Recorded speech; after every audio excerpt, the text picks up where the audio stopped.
टोडरमल जी के इस मोक्ष के मार्ग के प्रकाशक ग्रंथ का 7वें अधिकार में सम्यक्त सन्मुख मिथ्या दृष्टि का प्रकरण चल रहा है 258 पृष्ठ पर।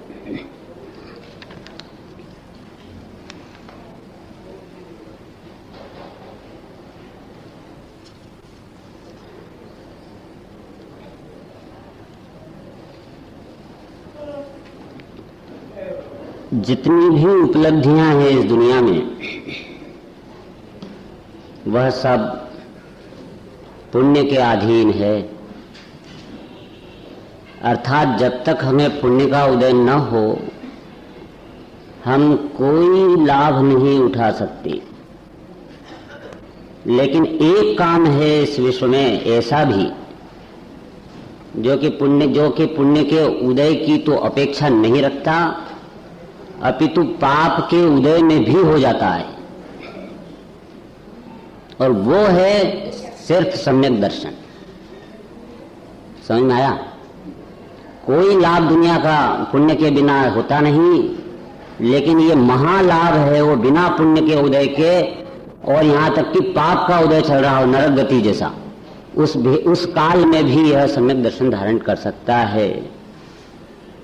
अर्थात जिस के पूर्व में पुण्य का ऐसा संचय न हो संयोगों का, तो भी आज उसे घबराने की जरूरत नहीं है। भेद विज्ञान द्वारा महान उपलब्धि कर सकने में यह जीव सक्षम है, स्वतंत्र है।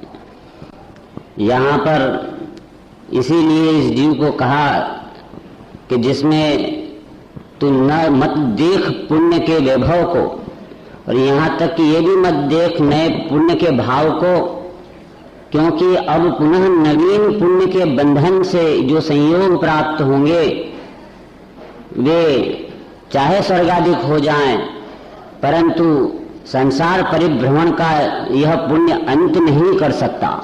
इस शुभ भाव में वह नपुंसकता है कि वह मोक्ष नहीं ले जा सकता। यहाँ यह जो संसार से निकालने की कला है वह तो यही है, एक विद्या जो रत्नत्रय है, इसमें भी सम्यक दर्शन प्रारंभ हो तो ज्ञान भी निर्मल नाम पाए और चारित्र भी निर्मल हो जाए। बाबूजी के शब्दों में, देह और आत्मा का पृथक बोध कर लो, देह और आत्मा का पृथक बोध कर लो, बाकी ज्ञान सब पेटी में बंद कर धर दो। यही मोक्ष मार्ग, यही रत्नत्रय तिरने की एक कला जल्दी से सीख लो।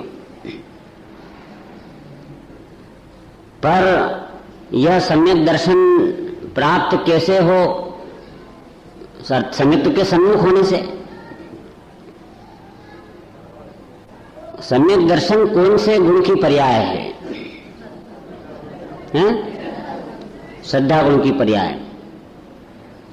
श्रद्धा गुण की, देखिए थोड़ी सी विशेष बात बताएंगे आपको इस संबंध में, हम कौन से गुण की पर्याय है।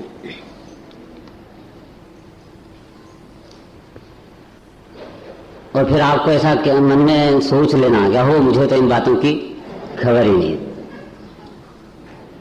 सम्यक के सम्मुख में ये सम्यक दर्शन कौन सा गुण की पर्याय है? आपने कहा श्रद्धा गुण की पर्याय है। मैं यह कहूं कि श्रद्धा गुण की भी पर्याय है, निर्मल पर्याय, और ज्ञान गुण की भी पर्याय है। तो एकदम आपको आपत्ति तो होगी, आप कहेंगे कि ज्ञान तो सम्यक ज्ञान कहलाएगा, सम्यक दर्शन कैसे नाम पाएगा? हैं? तो ज्ञान सम्यक हो जाएगा तो सम्यक ज्ञान नाम पाएगा ना। सम्यक दर्शन कह रहे हैं हम कि सम्यक दर्शन दो गुण की पर्याय है। ससंवेद्य की बात नहीं, वो चारित्र की बात है। ससंवेदन तो स्थिरता है। यहाँ पर यही है ना बात, इसलिए कहा कि आपको ये कहनी पड़ेगा क्या हो, मुझे तो इन बातों की खबर ही नहीं।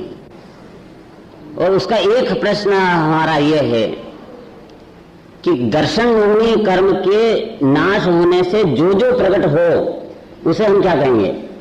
सम्यक दर्शन ही बोलेंगे ना। दर्शन मोहिनी के नाश से जो प्रकट होगा, दर्शन मोहिनी के विनाश से जो प्रकट हो सो हम उसे सम्यक दर्शन नाम देंगे। तो दर्शन होने के विनाश से एक गुण में शुद्धि नहीं होती, अपितु इन दो गुणों में ऐसी शुद्धि होती है जैसे कि श्रद्धा गुण की पर्याय में त्रिकाली जो द्रव्य ध्रुव है भगवान आत्मा, यह मैं हूं ऐसी प्रतीति हो जाती है। ये श्रद्धा गुण की पर्याय का काम फिनिश, इसके अलावा कुछ काम बचता ही नहीं है। श्रद्धा गुण की पर्याय का कितना काम है कि ये द्रव्य है सो मैं हूं, खत्म काम। इसको कहते हैं आत्मसिद्धांत। श्रद्धा गुण की पर्याय का काम, श्रद्धा गुण में की पर्याय में स्वयं श्रद्धान भी नहीं है, अपितु श्रद्धेय है। श्रद्धेय की स्वीकृति करने वाली वह श्रद्धा भी नहीं है उस श्रद्धा में, अपितु सिर्फ श्रद्धेय ही श्रद्धेय उसमें पसरा है। अर्थात श्रद्धा गुण की वह पर्याय स्वयं अपने अस्तित्व को भी नष्ट करके, अर्थात न स्वीकारते हुए, जो द्रव्य है वह मैं हूं ऐसा द्रव्य के अस्तित्व को मैं बने से स्वीकार करती है। इसलिए श्रद्धा में न तो जीव तत्व है, न आश्रय तत्व है, न बंध है, न संवर है, न निर्जरा है, न मोक्ष है, यहां तक कि जीव तत्व भी नहीं है। व्यवहार जीव तत्व नियम 38 गाथा। जीवादि बहि तच्चम हेयम उपादेयम अपनो अपा, जीवादि 7 तत्वों का समूह परद्रव्य होने से हे है, और अंतस तत्व भगवान आत्मा कारण परमात्मा, ये उपादेय। उपादेय अपनो अप्पा, यह अपना आत्मा जो है वो उपादेय और साथ ही तत्व है। उसको ये श्रद्धा है, वो वहां तो चारित्र की अपेक्षा से है, वो चारित्र का जो विषय है वही श्रद्धा का विषय है, और ज्ञान में जो शुद्ध निश्चय का विषय है वो श्रद्धा का विषय है। सारे ज्ञान का विषय श्रद्धा का विषय नहीं है। अभी तो ज्ञान में जो ज्ञान शुद्ध निश्चय रूप से परिणमन करता है, तब जो विषय बनता है वो द्रव्य स्वभाव उसका, वो वाला विषय श्रद्धा उनकी पर्याय का भी वही विषय है, और चारित्र का भी आचर्य वही द्रव्य है। श्रद्धा का श्रद्धेय, ज्ञान का ज्ञेय और आचरण का आचर्य, सब ये द्रव्य है। अब यहाँ द्रव्य में जब दर्शन मोह का विनाश होता है या उपशम होता है, तब यहाँ पर एक तो श्रद्धा गुण में त्रिकाली ध्रुव में अहम करता है, मतलब वो नाश होता है। उसके बाद ये होता है कि नहीं काम आत्मा की श्रद्धा है, ऐसा नहीं है, वो एक काल है दोनों का। एक उधर उसका विनाश होना, श्रद्धा दर्शन होगा, और इधर त्रिकाली द्रव्य में अहम करना भगवान आत्मा में पर्याय का। ये श्रद्धा उनका काम सिर्फ इतना है। तो अब तत्वार्थ श्रद्धा नाम सम्यक दर्शन का क्या होगा? 7 तत्व की श्रद्धा का नाम सम्यक दर्शन। यहाँ तो आपने श्रद्धा उनकी पर्याय तो भगवान आत्मा में मैं बना करने के लिए इंगेज कर ली। वो इंगेज हो गया ना, फोन कहां पे लग गया, वो ध्रुव से बात कर रहा है। तो ये मोक्ष की श्रद्धा कौन करेगा, संवर की कौन करेगा, आश्रयबंध की कौन करेगा, अजीव की कौन करेगा श्रद्धा? वो तो श्रद्धा तो वहां लगी हुई है अपने काम में, त्रिकाली ध्रुव में मैं पना करने के लिए। अब इनकी श्रद्धा करने के लिए कौन बचा? तो वो ज्ञान ही बचा है। समझ आया? तो देखो कि जब दर्शन मोहनी का विनाश होता है तो श्रद्धा गुण की पर्याय में भगवान आत्मा में मैं पना आ जाता है, और ज्ञान गुण की पर्याय में ये 7 तत्वों के संबंध में ये ऐसे ही है अन्यथा नहीं, ऐसा प्रतीति भाव का जन्म होता है। ज्ञान गुण की पर्याय में ऐसा ही है अन्यथा नहीं, ऐसा एक प्रतीति भाव अंदर में प्रकट होता, भाव भाषण जिसका आ जाने वाला अपना इस प्रकरण में वो प्रकट होता है।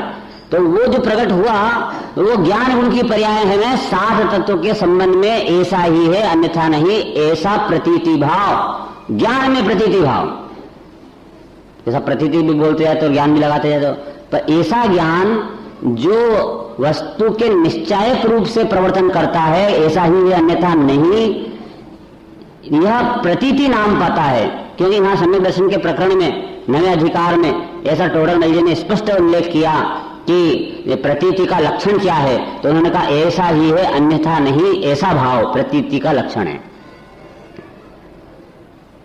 तो ऐसा ही है अन्यथा नहीं, ये जो भाव है ज्ञान गुण की पर्याय में संभव है।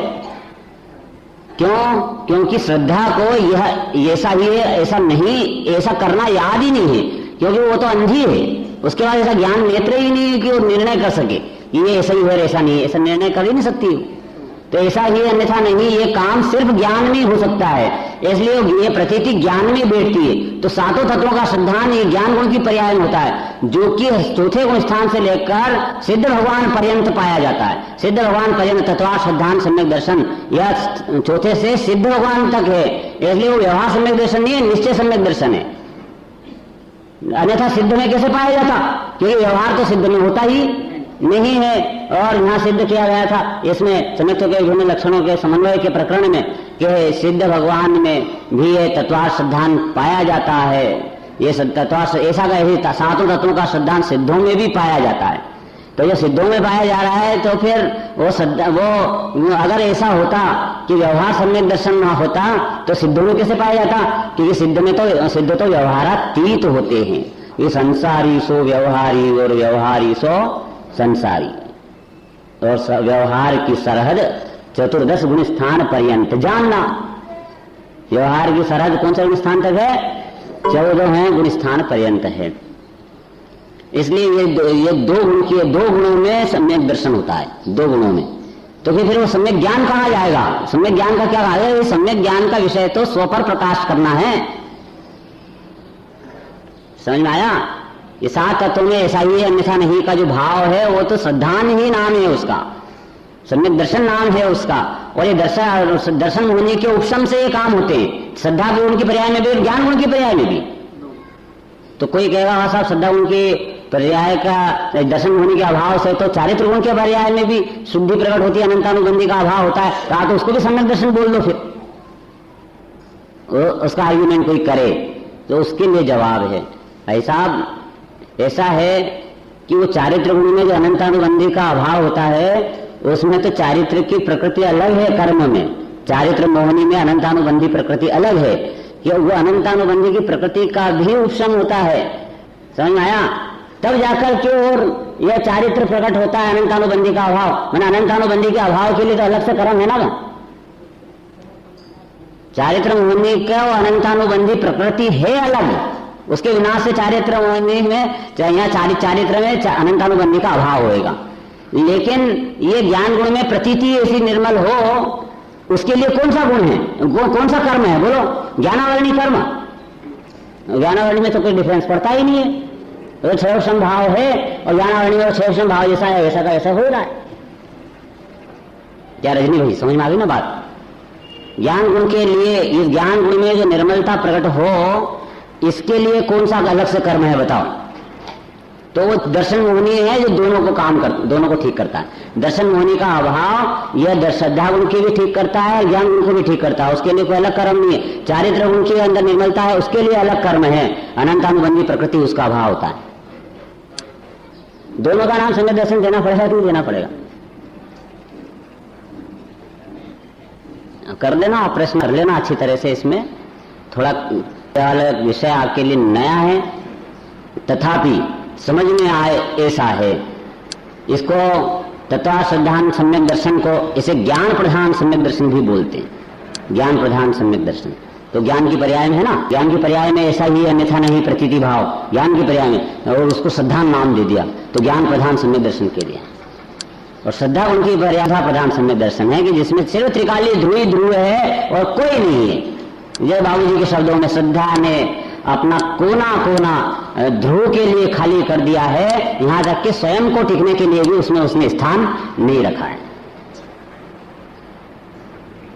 वह पति ही को सर्वस्व मानती है, अपना अस्तित्व भी अलग से पृथक से नहीं बताती। ये है सोई में हूं, इतना समर्पण का भाव, यह श्रद्धा का समर्पण त्रिकाली ध्रुव में यह है सो मैं हूं, ऐसा आता है। तो ये वो जो सम्यक दर्शन है 7 तत्व का श्रद्धान ज्ञान गुण की पर्याय में, ये जब प्रकरण चला तो श्यामलाल जी है ना वहां वाले अपने ग्वालियर में, तो वह बोले कि साहब ये जब मोक्ष मार्ग प्रकाशक के सारे तत्व श्रद्धा हमारी बुद्धि में हम करें क्या, क्योंकि इधर तो बाबू जी की श्रद्धा उनकी पर्याय है, वो त्रिकाली ध्रुव के अलावा किसी को मानती नहीं। थोड़ा मल्ली बार बार तत्व श्रद्धा हम सिद्ध करते हैं और यहाँ तक कि उसको व्यवहार नहीं कहते, क्योंकि सिद्धों में भी पाया जाता है और सिद्धों तो व्यवहार अतीत होते हैं। और तत्व श्रद्धा में कैसे पाया जाएगा, सम्यक दर्शन का लक्षण।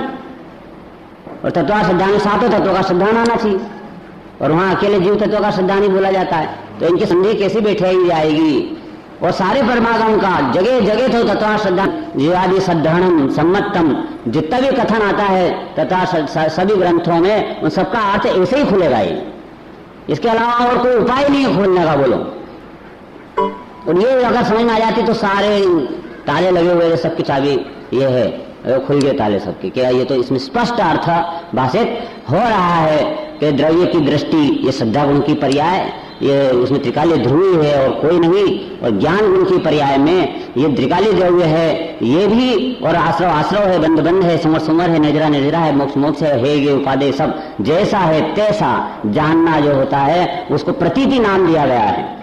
ऐसा ही है अन्यथा नहीं, ऐसा प्रतीति भाव इसमें नए अधिकार में आपको देखना हो तो दिखा सकते हैं, लिखा हुआ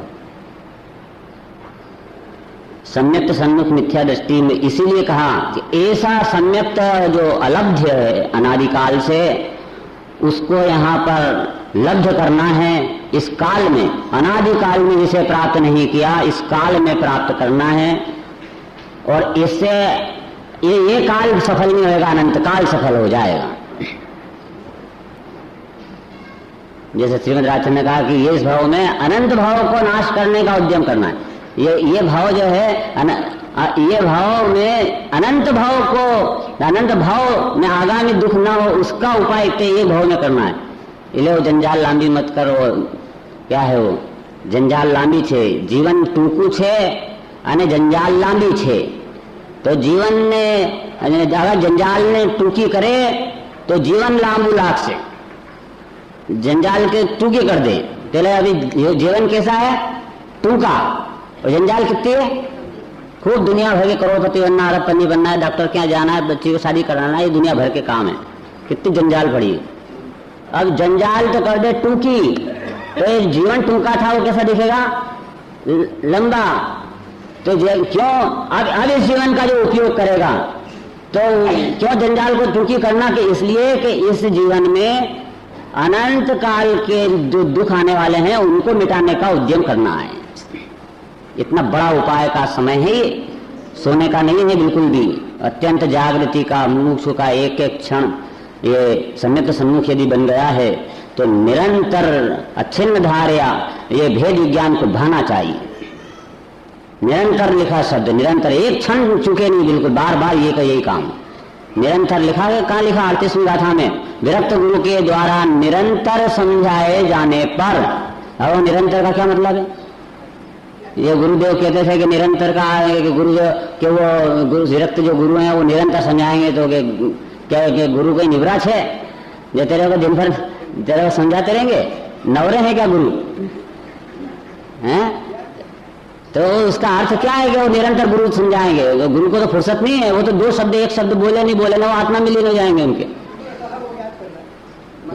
वो फिर वो जो गुरु ने जो गुरु द्वारा जो उपदिष्ट तत्व है उस तत्व का अंदर में अवधारण करके निरंतर मनन करना, निरंतर मनन निरंतर करना, यही गुरु का निरंतर उपदेश है। मैंने उस चिंतन मनन में, और वो चिंतन मनन भी कल जो बात चली थी उस अनुसार, मैंने चिंतन के लिए नहीं हो, विचार के लिए नहीं हो, अभी तो अनुभूति के लिए हो। विकल्प का जाल जो है वो विकल्प के लिए नहीं है, अभी तो निर्विकल्प होने के लिए है। विकल्प आते हैं पर निर्विकल्प होने की भावना में आते हैं, विकल्प करने के लिए विकल्प नहीं आते हैं। ऐसा हो तब जाकर इसे वह उपलब्धि होगी।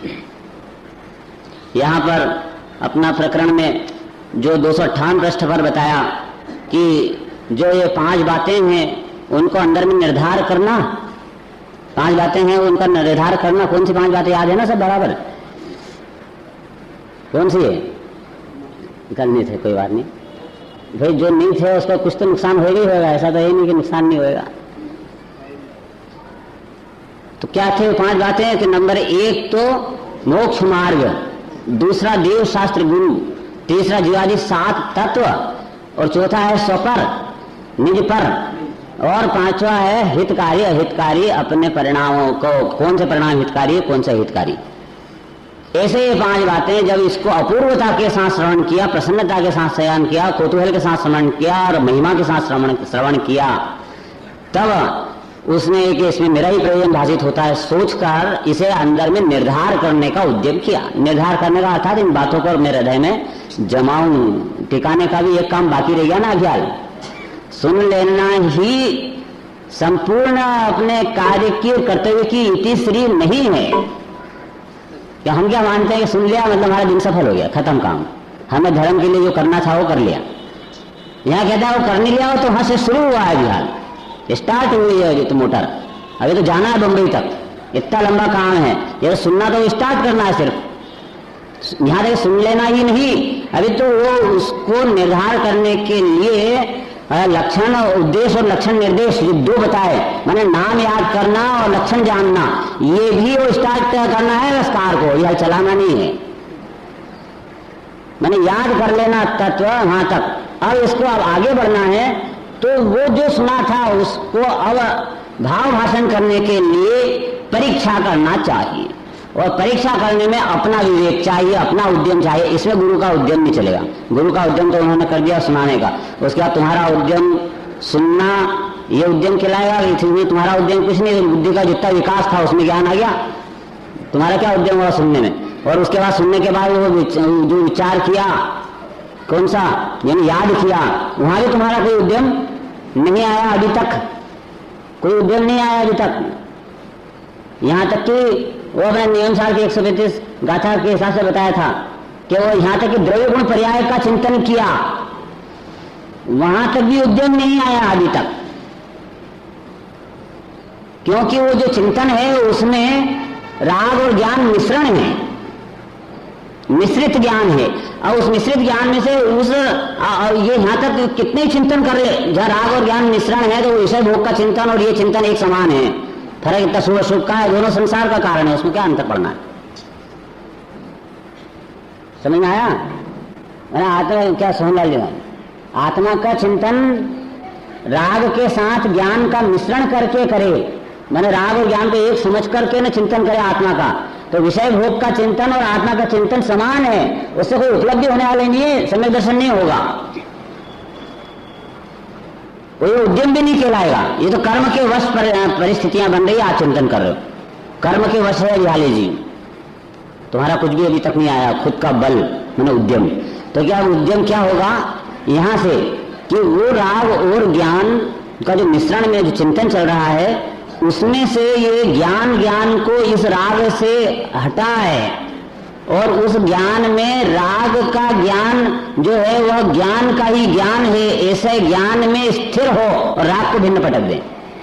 अरे शुद्ध ज्ञान को छांट कर शुद्ध ज्ञान की अनुभूति करे, यहाँ इसको कहते हैं उद्यम। यहाँ इसका खुद का बल चलता है और इसको, इस बल को रोकने में कोई दुनिया की ताकत नहीं है। अगर ये काम करता है ये, तो दुनिया की कोई ताकत नहीं है जो इसे ये करने से रोके। मैंने किसी कर्म का उदय भी नहीं है, ऐसा कोई कर्म भी ऐसी ताकत नहीं रखता कि आप ऐसा भेद विज्ञान का भाव करने को रोक दो।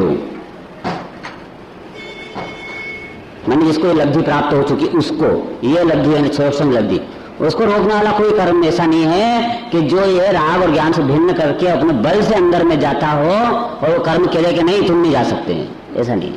बल्कि तुम अंदर जाओगे तो कर्म रास्ता देगा और हटेगा, और अंदर जाओ भेद करोगे तो और हटेगा, और पूरा अगर स्वीकार करोगे कि मैं शुद्ध ज्ञान मात्र आत्मा हूं तो वो पूरा ही हट जाएगा। क्या आप आराम से अपना अनंत काल तक ये मैं हूं मानो, मैं अब आपके पास कभी नहीं आऊंगा, दर्शन मुनि ये सब बोल के सलाम करके चला जाएगा। रोकने वाला नहीं है कोई भी, रुकता है यह जीव स्वयं से, कर्म के द्वारा नहीं रुकता है। तो क्योंकि जो ऐसी ऐसी अनेक प्रकार की बातें निकली ज्ञान स्वरूपी हुआ, ये उसको अपन ने कल अनुमानादि प्रमाण से बराबर समझे, इसके लिए स्मृति प्रत्यभिज्ञान तर्क अनुमान आगम इन सबको उसमें लगाया था। ज्ञान स्वरूप आत्मा हूँ, उसका ये जो प्रश्न पत्र है उसके अंदर अंतिम प्रश्न भी दिया है 14 तारीख का, कि जिसमें ज्ञान स्वरूप के या स्मृति प्रत्यभिज्ञान कैसे लगाना ये सारा इसमें लिखा हुआ है प्रश्न नंबर 42 में। तो वो आप देखना, याद करना, वो अपनी बात चल चुकी थी। इसके आगे अपन चलेंगे, 5वीं लाइन है 258। अथवा उपदेश तो ऐसा है और ऐसा न माने तो ऐसा होगा, और इसमें प्रबल युक्ति कौन है और निर्बल युक्ति कौन है, ये परीक्षा करने से काम चलेगा ना। कसौटी पर कसना पड़ेगी बात। गुरु के वचन श्रवण करके भी उन गुरु के वचनों को पहले तो आज्ञा से मान लिए, लेकिन उसका भाव भाषण नहीं होता, फायदा नहीं मिलता है। अभी आगे आएगा इसमें कि वचन द्वारा की गई प्रतीति अप्रतीतिवत है, शक्ति रूप से अप्रतीतिवत है। कि आज अपन ने कोई बात उन्होंने कही गुरु ने, और हमने यदि परीक्षा नहीं की, मैंने युक्तियां नहीं लड़ाई, प्रबल युक्ति और निर्बल युक्ति, दो युक्तियों का आपस में अंदर नहीं लड़ाया, तो भाव भाषण में वो बात नहीं आई तो उस गुरु के कहने से मानी थी, तो उस गुरु के कहने से जो मानी थी, तो कल कोई दूसरा मिलेगा गुरु तो उसके कहने से ये मान्यता छोड़कर फिर दूसरी बात मानने लग जाएगा। इसलिए इसका वह जो प्रतीति भाव आया था वह अप्रतीतिवत था, वचनों द्वारा की गई प्रतीति का कोई महत्व नहीं था। तो मक्खी भी होती है तो फिटकरी और मिश्री में भेद करना जानती। क्यों? क्योंकि उसको भाव भाषण है मक्खी को कि और मिठास जहां मिले वहां जाती है, और फिटकरी भर नहीं बैठती, तो मिश्री पर जाके बैठती है। तो ये जीव कैसा, इसकी श्रद्धा गुण की पर्याय कैसी, ज्ञान गुण की पर्याय कैसी, आचरण चारित्र की पर्याय कैसी। जहां माल मिले वहां पे लगना चाहिए, जहां माल नहीं मिले वहां क्या लगना चाहिए। मक्खी से भी गाय बिता हो जाए, मक्खी से गाय बिता हो जाएगा कि जिसमें निश्चित रूप से हलाल विष है ऐसे 5 इंद्रिय के विषय भोग जिनके लक्ष्य करने मात्र से आकुलता ही का जन्म होता है, जिसके आदि में आकुलता मैंने भोगने के पहले भोग के मिलाने की आकुलता, भोगने के काल में भोगने की आकुलता, और भोग मिट जाने पर भोग छूट गए उसकी आकुलता। इस प्रकार उसने आकुलता ही का, आकुलता का हो कि दुख का हो, उसमें दुख का साम्राज्य पड़ा हुआ है, और ये ज्ञान उसको पसंद कर रहा है, चारित्र उसी के संबंध में रागद्वेष कर रहा है। और इधर स्वभाव पड़ा है आनंद का धाम, उस तरफ लक्ष्य भी नहीं करता। जो मक्खी से गाय बिता है कि नहीं, वो भी मिश्री पर बैठती थी, फिटकरी पर नहीं बैठती थी।